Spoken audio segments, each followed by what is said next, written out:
Salam Bapak Pendeta Esra, saya Yusak Jemaat Kota Kupang. Pak, saya pernah menonton video di YouTube milik Dr. Zakir Naik dan seorang biarawati Katolik Irene Handono yang menjadi mualaf.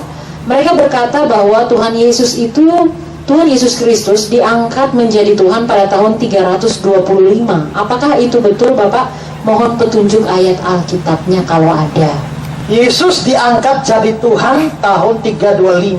Mengapa disebut 325? Karena tahun 325 itu ada Konsili Nisea. Nah, tudingan model begini itu seringkali dilakukan oleh orang-orang yang anti keilahian Yesus. Misalnya adalah orang Islam seperti Zakir Naik, ya. Terus itu mualaf dari Katolik itu yang namanya Irene Handono, itu sama, ya.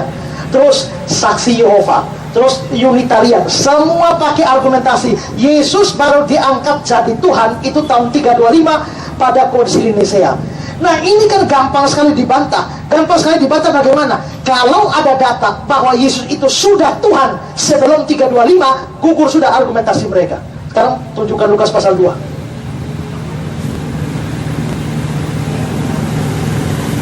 Lukas 2 ayat 11.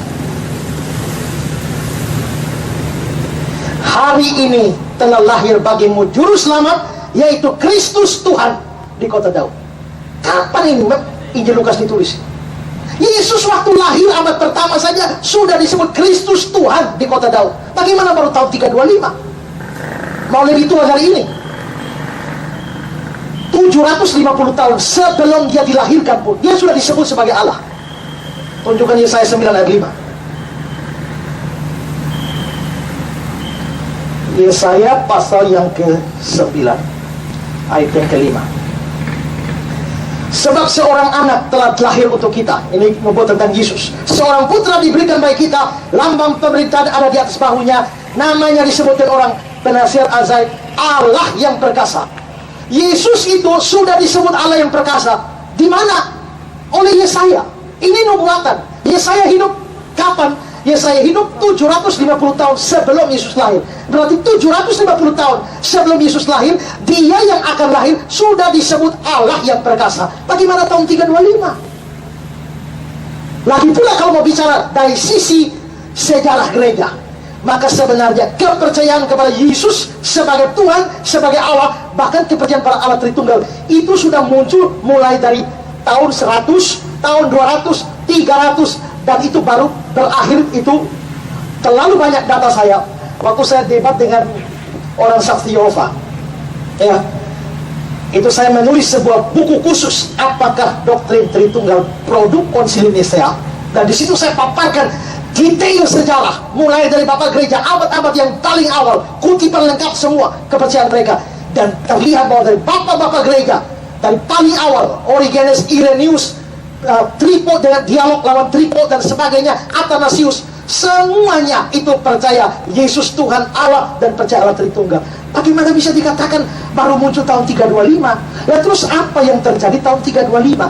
Pada tahun 325 itu ada Konsili Nisea. Apa yang memicunya? Begini, ada satu orang yang namanya Arius.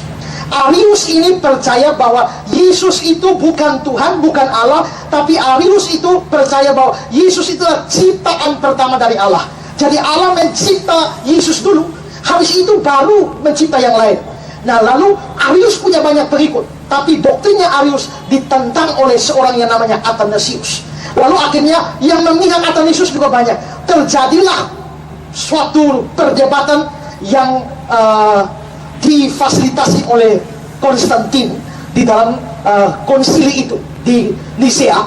Lalu akhirnya saudara, di dalam perdebatan yang memakan waktu panjang, akhirnya diputuskan bahwa ajaran Athanasius yang percaya bahwa Yesus itu adalah Tuhan dan Allah dan doktrin Tritunggal, itu sebenarnya adalah ajaran gereja yang sudah hidup dari zaman rasul-rasul dan bapak-bapak gereja dari awal. Akhirnya Konsili Nisea meresmikan doktrin Kristus dan doktrin Tritunggal menjadi doktrin dasar Kristen.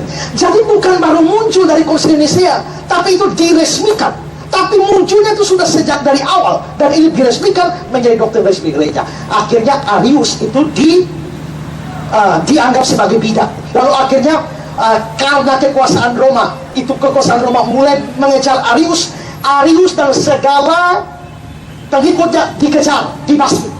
Nah, Arius ini lari dan pengikut-pengikutnya sampai ke Jazirah Arab.